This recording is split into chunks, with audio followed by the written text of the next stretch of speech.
হয়ে যায়, চোর চুরি করার সাহস পাবে না, ঠিক কিনা? এই সমাজে কোরআন যদি প্রতিষ্ঠা হয়, মানুষ সুখে শান্তিতে বসবাস করবে, ঠিক কিনা? এ কোরআন সমাজে প্রতিষ্ঠিত হোক, কিছু শ্রেণীর মানুষ চায় না। আপনারা শুনবেন তো, কারা চায় না শুনবেন আপনারা। আমার কিন্তু দোষ দেওয়া যাবে না, আমার কি করা যাবে না, কারণ আমি বলবো না, কোরআন বলবে। কে বলবে? কোরআন বলবে। আমার ভাই যেন লক্ষ্য করুন, সূরাটির নাম সূরাতুল বাকারা, আয়াত নাম্বার হলো 278, 278 নম্বর আয়াত আল্লাহ রাব্বুল আলামিন বলেন, আমার সঙ্গে পড়ুন পরিচিত আয়াত, ইয়া আইয়ুহাল্লাযীনা আমানু ওয়া যারু মা বাকিয়া মিনার রিবা।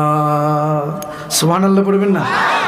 আল্লাহ রাব্বুল আলামিন বলেন, আমি এক আল্লাহকে যারা বিশ্বাস করলো, এক আল্লাহর প্রতি যারা ঈমান আনলো, ইয়া আইয়ুহাল্লাযীনা আমানু, ঈমান আনবো কার উপরে? আর একটু জোরে বলুন, কার উপরে? আল্লাহ কয়জন?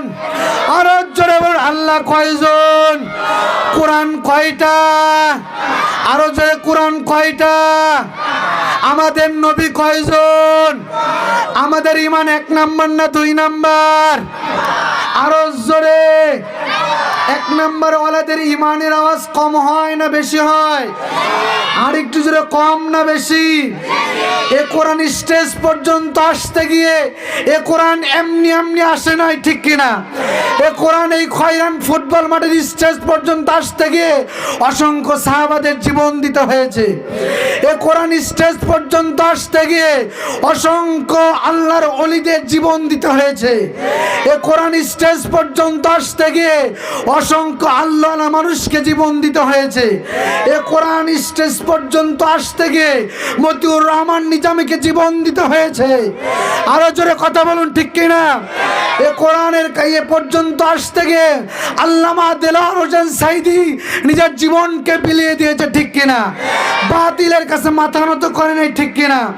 আল্লামা সাইদি যদি ইচ্ছা করতেন বাতিলের কাছে মাথা নত করে অনেক আয়েসেই ভালো ক্ষমতা নিয়ে জীবন যাপন করতে পারতেন, ঠিক কিনা? কিন্তু আল্লামা সাইদি কি আপোষ করেছেন? আর একটু জোরে বলুন। এ কোরআন শেষ পর্যন্ত আসতে গিয়ে আল্লাহর নবীকে রক্ত দিতে হয়েছে, ঠিক কিনা? এ কোরআন স্টেজ পর্যন্ত আসতে গিয়ে আল্লাহর নবীর চাচা আমির হামজাকে 70 টুকরা করে কাফেররা চিবিয়ে খেয়েছে, ঠিক কিনা? এ কোরআন স্টেজ পর্যন্ত আসতে গিয়ে কত মানুষ জীবন দিয়েছে, রক্ত দিয়েছে, গোশত দিয়েছে। আজকেও যদি জীবন দিতে হয়, রক্ত দিতে হয়, আল্লাহকে সাক্ষী